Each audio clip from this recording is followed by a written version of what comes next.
The heat of the high summer sat heavy over the valley, a physical weight that pressed the breath out of the world. It was a silence so profound that the rhythmic strike of hooves against the hard-packed earth sounded like hammer blows on an anvil.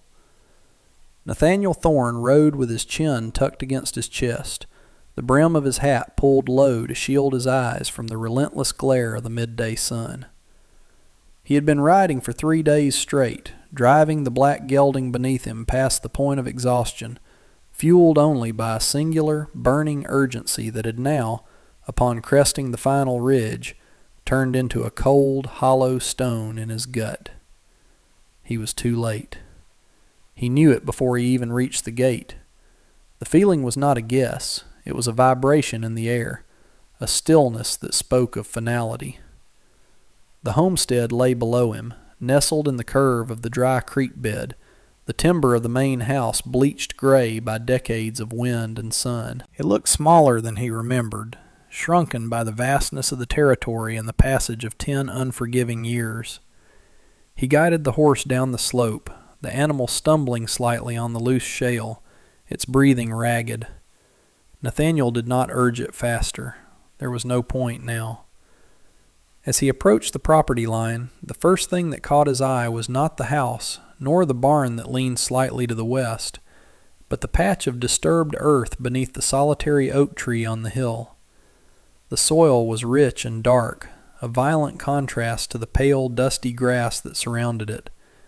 It was a fresh scar on the land. Nathaniel pulled the reins, bringing the horse to a halt. He sat there for a long time, the leather of his saddle creaking as he shifted his weight. The dust settled around him, coating his duster and the worn stock of the Winchester in its scabbard. He looked at that mound of earth, and the grief he had been outrunning finally caught him. It did not come as a scream or a sob, but as a paralyzing numbness that started in his fingers and worked its way to his heart. He had promised to return. He had written the letter. But the road from the border territories was long, and trouble had a way of clinging to him like burrs on wool. He dismounted, his boots hitting the ground with a heavy thud. He tied the horse to the split-rail fence, his movements mechanical. Walking up the small rise to the grave, he removed his hat, the sun beating down on his matted dark hair. There was no headstone yet, just a simple wooden cross, unvarnished and stark. He fell to his knees, the dirt staining his trousers, and placed a hand on the mounded earth. It was warm. The reality of it tore through the numbness. Sarah Thorne was gone. The woman who had taught him to read, who had held the farm together with sheer will and calloused hands, was beneath this dirt. He whispered a wordless apology, the sound swallowed by the vast, uncaring sky. He stayed there until the shadows began to stretch, the sun dipping toward the western horizon, painting the sky in bruises of purple and orange.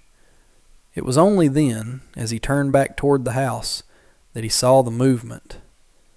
A figure stepped out onto the porch, wiping hands on an apron. It was not a ghost. It was a woman, and the sight of her froze him in place. Nathaniel's hand instinctively drifted toward the revolver at his hip, a reflex honed by years of living in places where strangers meant danger. But he stopped himself, his hand hovering over the leather. The figure on the porch was motionless, watching him. He walked slowly toward the house, the gravel crunching loudly under his boots. As he drew closer, the details resolved, and his confusion deepened. She was young, perhaps 25, with jet black hair pulled back into a severe, practical bun, though a few loose strands framed a face of striking, delicate beauty. She was Chinese, her features distinct and serene, a rare sight in this isolated corner of the territory. But it was her dress that held his gaze, a light pink prairie dress, the fabric patterned with tiny faded flowers, the lace collar crisp and white despite the dust of the frontier. It was a garment of softness and civilization, looking entirely out of place against the weathered gray wood of the porch and the harsh, scrubby landscape. She did not retreat as he approached. She stood her ground, her posture straight, her dark eyes tracking him with an intensity that matched his own. She held a basket of dried beans against her hip, her hands steady. Nathaniel stopped at the foot of the porch steps, the distance between them feeling like a canyon. He felt the grime of the road on his skin, the smell of horse sweat and old tobacco clinging to him, creating a sharp contrast to her immaculate appearance. He cleared his throat, his voice rasping from days of disuse. "I didn't know anyone was here," he said, the words rougher than he intended. He gestured vaguely back toward the hill. That's my mother." The woman nodded slowly, her expression softening just a fraction, though her guard remained up. "I know who you are," she said. Her voice was calm, carrying a precise melodic cadence that cut through the thick summer air. "She said you would come, eventually." The word "eventually" hung between them, heavy with accusation, though her tone was not angry. It was merely factual. "I tried to get here sooner," Nathaniel said, the defensive edge rising in his voice. He stepped up onto the first step, the wood groaning under his weight. "Who are you? Why are you in her house?" The woman set the basket down on a small side table near the door. She smoothed the front of her pink dress, a gesture of composure. "My name is May Lynn," she answered.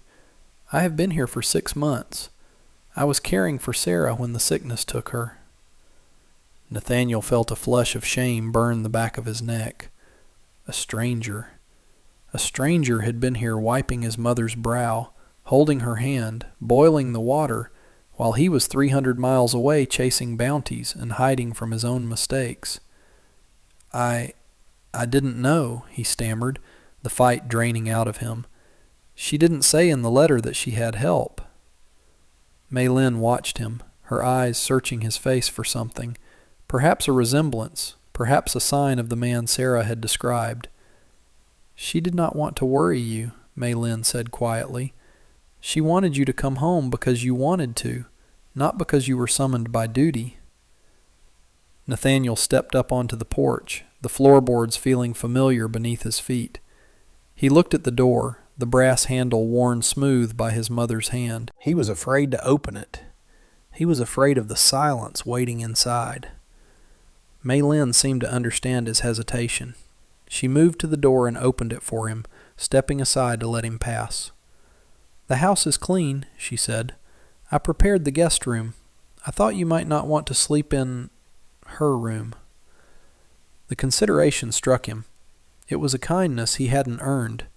He looked at her, really looked at her, seeing the fatigue hidden behind her dark eyes, the redness on her hands that spoke of hard work, scrubbing floors, washing linens, digging earth. She was not just a decorative presence in a pink dress. She was the one who had carried the burden he had abandoned. "Thank you," he said, his voice barely a whisper. He stepped across the threshold, leaving the blinding summer light behind, entering the cool, dim sanctuary of the past. The interior of the house smelled of beeswax, dried sage, and the faint, lingering scent of lavender water, his mother's scent. It was overwhelming. Nathaniel stood in the entryway, his eyes adjusting to the gloom. Everything was exactly as he remembered, yet entirely different, because she was not there. The grandfather's clock ticked in the hallway, a slow, rhythmic heartbeat that emphasized the stillness. The rug was beaten clean. The surfaces of the heavy oak sideboard were polished to a shine. May Lynn had not just cared for the woman, she had cared for the home with a reverence that shamed him. He walked into the parlor, his spurs jingling softly. His mother's favorite chair sat by the window, an empty throne. On the small table beside it lay a Bible and a pair of reading glasses. Nathaniel felt his chest tighten, a physical compression that made it hard to draw air. He reached out and touched the arm of the chair. It was cold. May Lynn followed him inside, her footsteps silent on the floorboards. She moved to the kitchen, the sounds of her activity, the clink of a kettle, the strike of a match, drifting into the parlor. It was a domestic rhythm that felt alien to him now. He had spent years sleeping in bedrolls under the stars or in noisy saloons. This quiet, purposeful domesticity was a language he had forgotten how to speak. He wandered into the kitchen. It was simple, tidy, the copper pots hanging in a row. Maylin was at the stove, pumping water into a kettle. The light from the window caught the pink fabric of her dress, making her glow against the soot-stained walls. "I am making tea," she said without turning around. "You look like you need whiskey, but tea will be better for the dust in your throat." Nathaniel almost smiled. It was the kind of practical, no-nonsense command his mother would have issued. "Tea is fine," he said, leaning against the doorframe, crossing his arms over his chest to hold himself together. "How did you meet her?" Nathaniel asked, needing to bridge the gap, to understand how this woman from a world away ended up in this dusty valley. Maylin turned, the kettle in her hand. "I was in town, looking for work after my father passed. The general store owner said the widow Thorne needed help with the harvest canning. I came for a week. I stayed for the winter." Then the cough started. She placed the kettle on the stove. "She was a good woman, Mr. Thorne. She spoke of you every day." Nathaniel looked down at his boots, the leather cracked and worn. "She shouldn't have," he muttered. "I wasn't a good son." Maylin did not contradict him. She simply watched him with that steady, unnerving gaze. "That is not for me to judge," she said. "But she waited for you. She held on as long as she could." The words landed like a blow. He turned away, unable to face her, unable to face the truth of her statement. He walked to the window and looked out at the darkening yard. The sun was gone now, the purple twilight settling over the land. He was home, but he had never felt more lost. That night the house settled around them, a structure of timber and memory groaning as the temperature dropped. Nathaniel sat on the edge of the narrow bed in the guest room, the mattress thin but clean. He had stripped off his duster and his gun belt, the heavy leather holster coiling on the floor like a sleeping snake. His body ached, the deep, bone-weary ache of a man who has ridden too far and carried too much. But sleep was a distant country. Through the thin walls he could hear the soft sounds of Maylin moving in the room across the hall. The rustle of fabric, the creak of a floorboard, then silence. Her presence was a complication he hadn't foreseen. He had expected to mourn alone, to rage at the empty rooms, and then, perhaps, to sell the land and move on. He didn't know how to navigate this shared grief with a stranger who knew his mother's final moments better than he did. He thought of her in that pink dress. It was such a specific choice. Practical women on the frontier wore brown, gray, calico that hid the dirt. Pink was a declaration of dignity, a refusal to let the harshness of the land strip away all color. It reminded him of the way his mother used to plant petunias in a window box, watering them even when the well was running low. "Beauty is a discipline," she used to tell him. "It keeps the spirit from drying up." He rubbed his face with his hands, feeling the rough stubble. He felt like an intruder in his own history. The house felt like it belonged to Maylin now. She knew where the tea was kept. She knew the rhythm of the stove. She knew the silence. He lay back on the pillows, staring up at the dark ceiling. The guilt sat on his chest, a heavy, suffocating weight. He closed his eyes, and the image of the fresh grave under the oak tree burned behind his eyelids. He drifted into a restless sleep, haunted by the sound of a clock ticking away time he could never get back. Morning broke with a pale, washed-out light that filtered through the muslin curtains. Nathaniel woke with a start, his hand grasping for the gun that wasn't there, before the memory of where he was crashed down on him. He sat up, the room cool and still. The smell of frying bacon and coffee drifted under the door, rich, savory, and aggressively alive. It pulled him out of bed. He washed his face in the basin, the cold water stinging his skin, and dressed quickly. When he entered the kitchen, the table was set for two.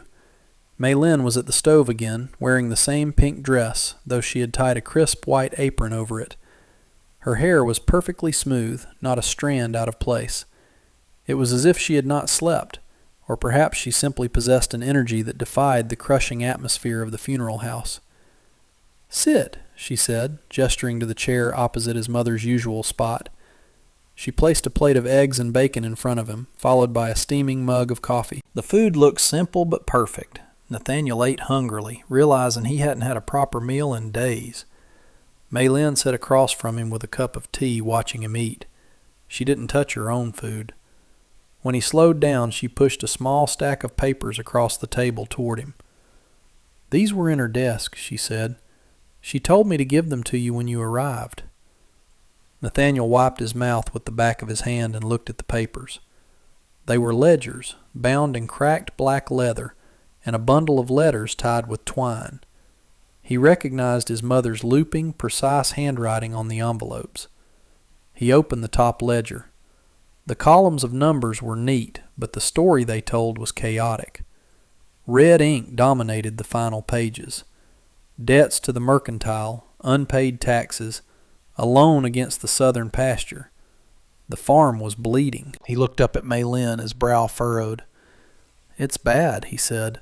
"How was she managing?" Maylin took a sip of her tea, her gaze lowering to the cup.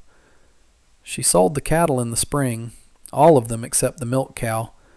She sold the silver candlesticks. She was selling piece by piece to keep the land." Nathaniel felt a surge of anger, not at his mother, but at the world, and at himself for not sending money, for not knowing. "Why didn't she tell me?" he demanded. I could have done something." Maylin looked up, her eyes hard. "She didn't want your money if it came from the work you do. She wanted you here, Nathaniel, to work the land, not to buy it back with blood money." The bluntness of it silenced him. She knew. His mother had told her everything. "The water pump in the lower paddock is seized," Maylin said, changing the subject abruptly, offering him an escape from the conversation he wasn't ready to have. "The horses need water, and carrying buckets from the house is too much for one person." It was an invitation to be useful. Nathaniel nodded, grateful for the distraction. "I'll take a look at it," he said, pushing the chair back. He grabbed his hat from the peg by the door. "I'll fix it." It was a promise he could actually keep. The heat outside was already rising, shimmering off the tin roof of the barn. Nathaniel walked to the lower paddock, his toolbox heavy in his hand. The pump was an old iron beast, rusted and stubborn. He stripped off his shirt, the sun hitting his back, and set to work. He dismantled the casing, his hands remembering the mechanics of it from his childhood. Grease and rust coated his fingers. It was honest dirt. He worked for an hour, sweating, cursing the stubborn bolts, hammering at the seized piston. He didn't hear Maylin approach until her shadow fell over him. She was holding a pitcher of water in a tin cup. She watched him work, her expression unreadable. "Hold this," he said, pointing to the wrench as he realigned the gasket. She didn't hesitate. She set the water down, knelt in the dirt, her pink dress pooling around her, and gripped the wrench with surprising strength. "On 3, he said. 1, 2, 3. They pulled together, the metal screeching in protest before finally giving way with a sharp crack. The piston slid free. Nathaniel laughed, a short, breathless sound of victory. He looked at Maylin. She had a smudge of grease on her cheek, right near her eye, but she was smiling. It was the first time he had seen her smile. It transformed her face, making her look younger, less burdened. "You have good hands," he said, wiping his brow. "For a nurse." Maylin wiped her hands on her apron. "I grew up on a farm before the railroad took it," she said simply. "I know how to work." They reassembled the pump in silence, a comfortable, working silence that felt different from the tension of the house. When Nathaniel primed the handle, clear, cold water gushed out into the trough. The sound was like music. He splashed the water over his face and neck, washing away the sweat and the frustration. When he straightened up, dripping wet, Maylin was handing him the tin cup filled with water from the pitcher.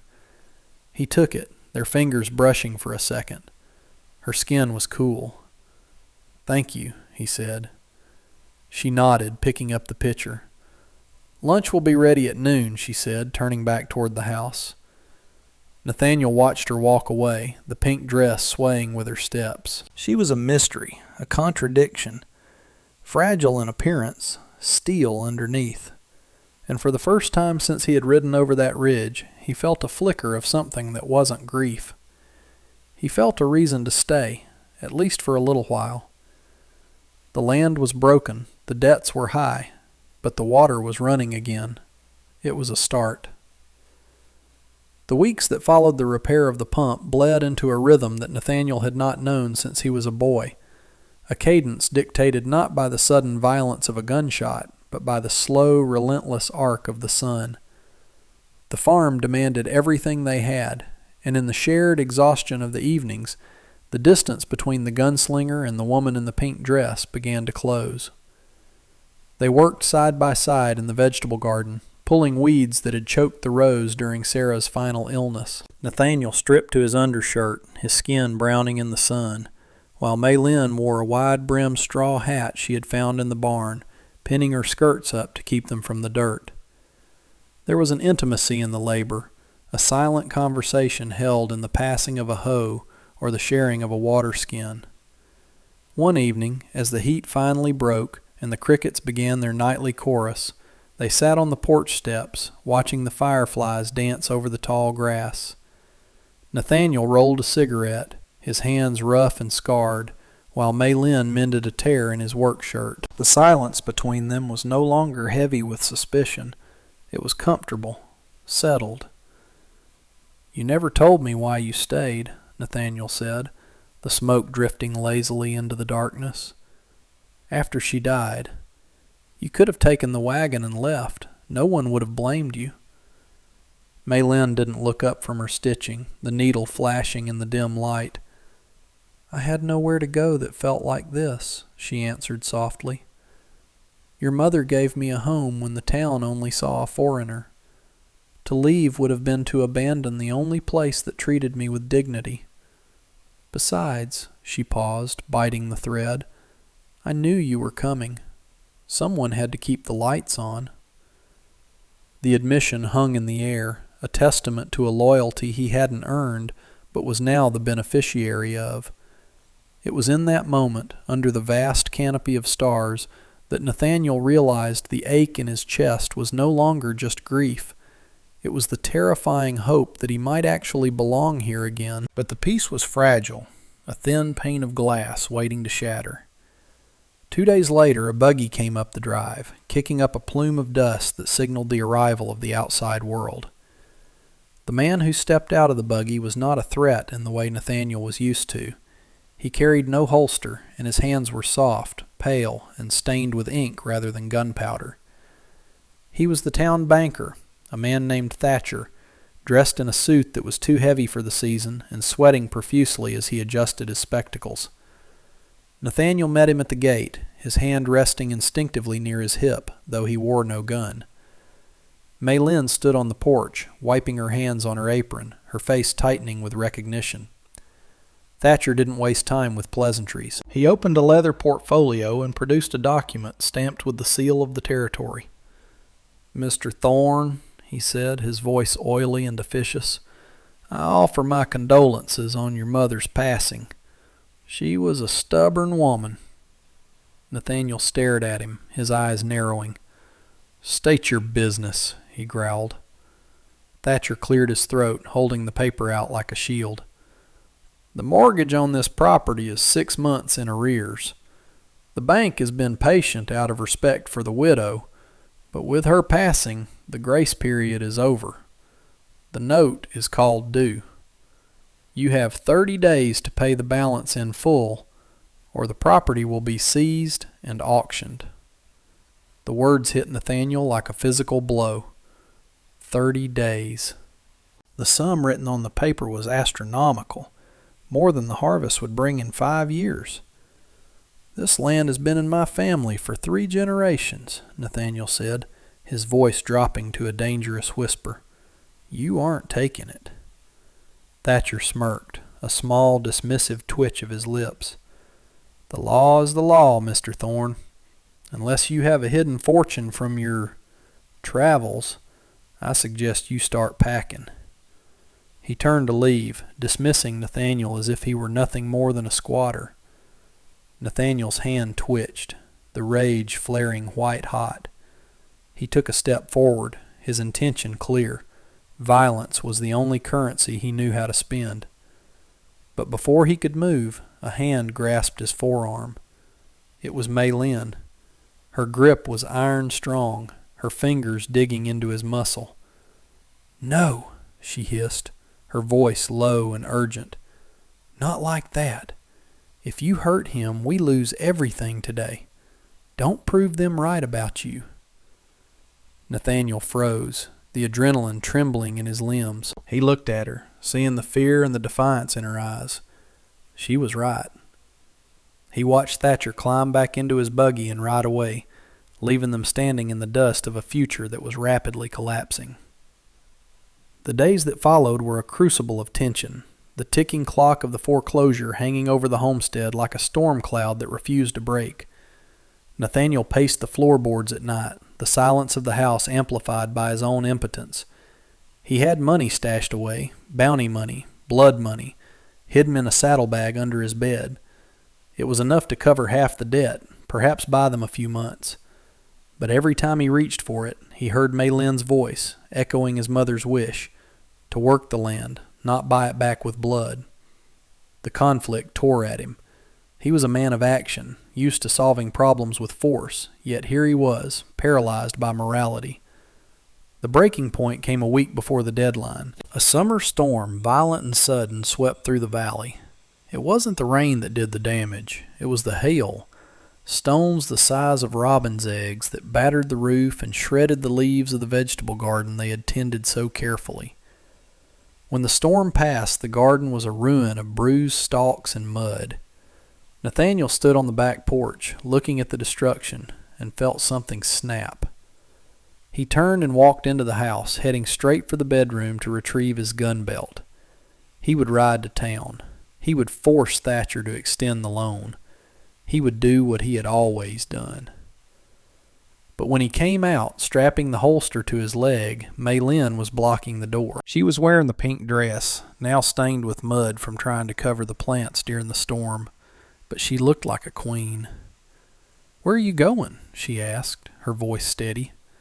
"To fix this," Nathaniel said, his eyes cold. "Move, May." She didn't flinch. "You go out that door with that gun, and you are not fixing anything. You are just ending it. You will be a killer again, and this house will be empty." Nathaniel stopped, his hand on the latch. "We have nothing left to sell, May. The garden is gone. The money I have is dirty, but it spends. Why is your pride worth more than this roof?" Maylin stepped closer, her eyes blazing. "It is not pride. It is the difference between a home and a hideout. If you save this place with violence, it will never be yours. It will just be another place you are hiding in." She reached out and touched the buckle of his gun belt. "There is another way. The town council meets tomorrow. We go to them. We ask for a stay based on the storm damage. We ask as neighbors, not as outlaws." Nathaniel looked down at her hand, then back at her face. The ferocity of her belief in him, in the man he could be, not the man he was, disarmed him more effectively than any sheriff. Slowly he unbuckled the belt and let it fall to the floor with a heavy thud. "They won't listen to me," he said, his voice breaking. "Then let them listen to us," she replied. The town hall was packed, the air thick with the smell of damp wool and tobacco smoke. The storm had damaged more than just the Thorne farm. Half the valley was hurting, and the mood was sour. When Nathaniel and Maylin walked in, the room went quiet. He felt the weight of 100 eyes, judgmental, curious, fearful. He was the prodigal son who had returned with a dark reputation. She was the outsider who had taken his mother's place. They stood together at the back until the council chairman, a gray-bearded man named Miller called for new business. Nathaniel walked to the front, Maylin a step behind him. He didn't wear his hat. He stood exposed, his hands clasped behind his back to hide their trembling. "I'm asking for an extension on the Thorn note," he said, his voice raspy but projecting to the back of the room. Thatcher, sitting in the front row, laughed dryly. "On what grounds? The bank is not a charity, Mr. Thorn." Nathaniel took a breath. "On the grounds that the storm took the crop, but the land is still good. On the grounds that my mother walked into this town for 30 years and helped deliver half the children in this room." He looked around the crowd, meeting the eyes of men he had known as boys. "I know I haven't been here. I know I left her. I carry that. But I am here now. I am staying. I am asking for the time to work the debt off, not with money I took, but with money I earn." The room murmured. Thatcher stood up, his face red. "This man is a gunman, a drifter. He offers you sentiment while the bank offers stability." It was Maylin who spoke then. She stepped forward, her voice ringing out with that clear, melodic cadence. "He is not a drifter. He fixed the community pump when he arrived. He rebuilt the fence that borders the creek so the Miller cattle wouldn't stray. He is a man who honors his mother's memory by sweating for it." She looked at the women in the room. "You know Sarah Thorne. You know she would not have waited for a man who was lost." The silence that followed was profound. Then old Mr. Miller slammed his gavel. "The council cannot dictate bank policy," he said slowly, "but we can dictate community funds. The emergency relief fund is for storm victims. I propose we use a portion to pay the interest on the Thorn note for 3 months. That buys you until harvest, son. After that, you're on your own." A hand went up, then another. The vote was not unanimous, but it was enough. Thatcher stormed out, his portfolio tucked under his arm. Nathaniel looked at Maylin, and for the first time in his life he felt the solid ground of a victory that didn't require a bullet. The wedding was small, held on the front porch in the golden light of early autumn. There was no minister, just the justice of the peace and a handful of neighbors who had come to respect the quiet determination of the couple on the hill. Maylin wore her pink dress, now washed and pressed so that it looked new, and she held a bouquet of late-blooming asters. Nathaniel wore his father's dark suit, which was tight in the shoulders but commanded a somber respect. When he took her hand to say the vows, his palms were calloused and warm. He didn't promise her riches. He promised her his stillness, his labor, and his presence. "I will not leave," he said, and the words were a vow not just to her, but to the land and the ghosts that walked it. The celebration was modest, cider and spiced cake, but the laughter that drifted up from the porch was a sound the house had been starving for.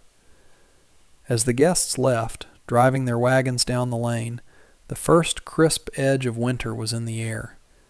The seasons turned with a relentless indifference to human joy, but now the turning felt like a promise rather than a threat.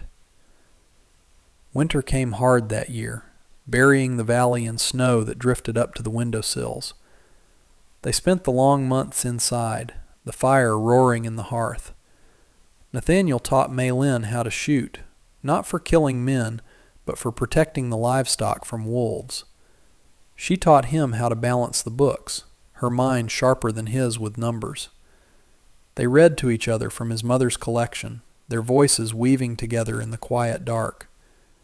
It was a hibernation, a gestation.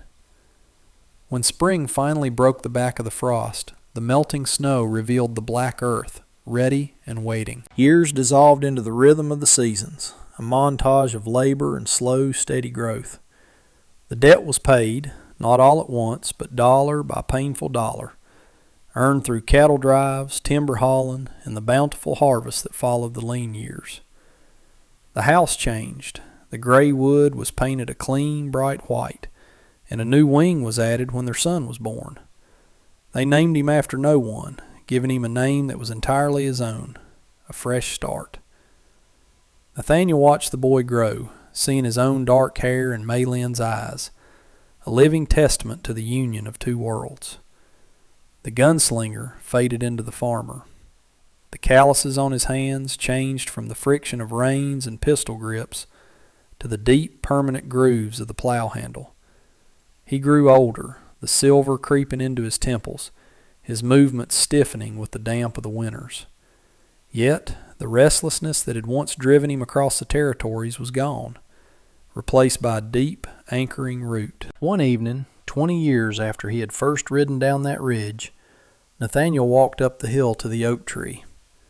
There were 2 graves now, his mother's, and a smaller stone for a child they had lost one hard winter, a grief they had carried together until it became part of the landscape.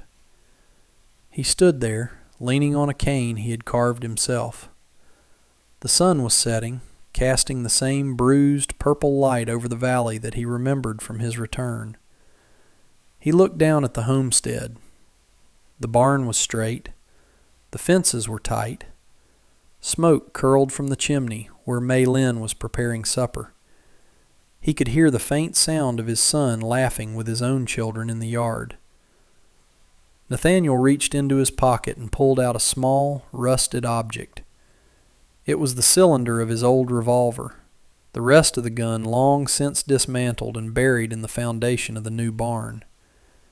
He turned it over in his fingers, feeling the weight of a life he had shed. He placed it on the top of the fence post, a relic of a dead man.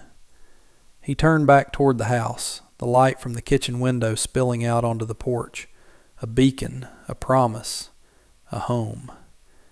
He began the slow walk down the hill, not toward an end, but toward supper.